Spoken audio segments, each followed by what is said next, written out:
ఇది ఏదైతే ఇప్పుడు అఘోరి ఇష్యూ ఉందో దీంతో పాటు మనతో పాటు మాట్లాడడానికి శివరుద్ర స్వామి మనతో పాటు ఉన్నారు. ఒకసారి అడిగి తెలుసుకుందాం. గురూజీ నమస్కారం.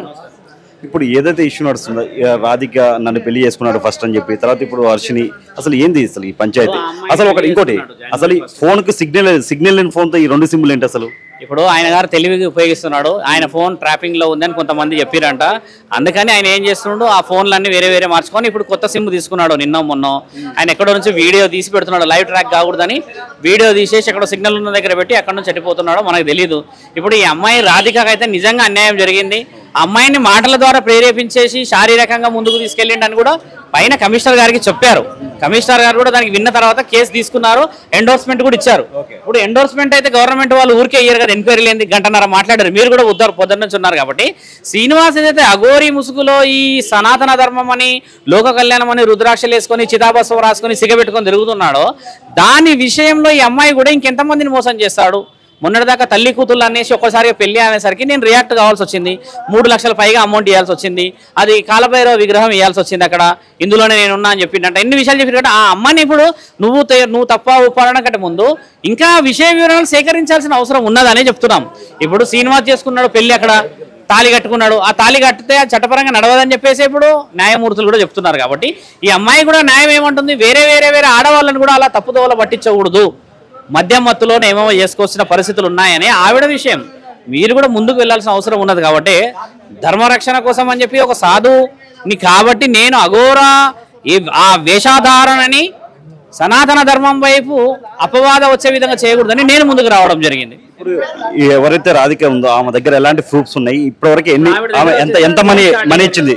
3.5 లక్షలు ఇచ్చింది. ఫోన్ చాటింగ్ ఉంది, ఫోన్ పే రికార్డింగ్ ఉంది.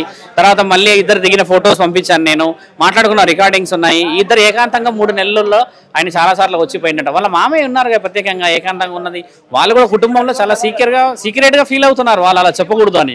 ఇప్పుడు మీరు వచ్చి అడిగేసేసి చెప్పాలంటే ఆవిడ చెప్పాల్సింది న్యాయపరంగా చెప్పింది, అడ్వకేట్ని కలిసింది కాబట్టి న్యాయపరంగానే పోతుంది. ఇప్పుడు మీరు అందరూ వీడియో రికార్డింగ్ చేయడం తప్పితే న్యాయం అయితే చేయరు కదా. న్యాయం చేయాల్సింది అధికారులు కాబట్టి అధికారికంగా ఇచ్చింది. నేను మెల్లిమెల్లిగా అన్ని ఇస్తానన్నది నన్ను నమ్మి కొన్ని ఇస్తూ ఉంటే నేను మీకు అన్ని ఆవిడకి మాట ఇచ్చాకే వదులుతున్నాను. నేను కూడా ఫొటోస్ కొన్ని ఇచ్చాను కదా మీకు. ఎందుకు ఇచ్చాను? ఆవిడ అనుమతి తీసుకొని ఇవ్వడం, ఆడబిడ్డని కాపాడడం చాలా ముఖ్యమైన స్వామి.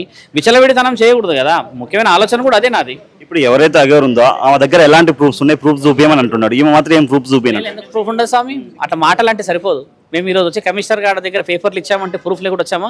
అలా ఆయన గారిని రమ్మనండి కదా, ప్రూఫ్ లేదు అని చెప్పి ఆయన రావాలి కదా, ఆయన అడగాలి కదా. ఇప్పుడు అక్కడ నుంచి వచ్చి చూపించాలి. ఎక్కడో ఉండి ఒక వీడియో తీస్తే అయిపోతుందా స్వామి? అట్లా మాట్లాడద్దు. ఇప్పుడు నేను ఎలా ప్రూఫ్తో మాట్లాడుతున్నా, ఆయన కూడా అలా వచ్చే అధికారం ఉంది కదా. వచ్చి నేను ఇది అని చూపించమని చెప్పు. అలా నేను దానికి ఏకీభవిస్తాను. శ్రీనివాస్ని కూడా నువ్వు ఇది చేసావు అని చెప్పట్లేదు ఆయనకి. నువ్వు ఏం చేసావు వచ్చి నిర్ధారణ చేసుకునే హక్కు లేదా? మంగళగిరిలో కేసు వేసారా? మరి వాళ్ళ పేరెంట్స్ ఏడుస్తున్నారా? వచ్చారుగా, మరి వాళ్ళకి అక్కడ సమాధానం చెప్పకూడదా?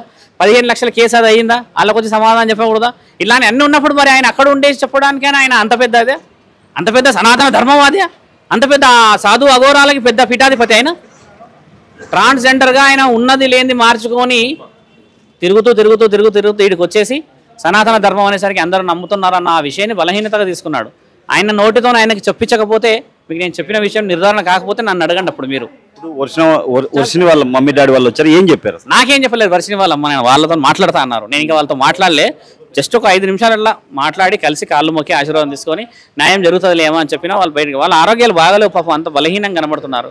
తల్లిదండ్రులు ఊసరం ముడితే బాగుంటుందా స్వామి? కాబట్టి అది ఆలోచన చేయండి మీరు. ఓకేనా?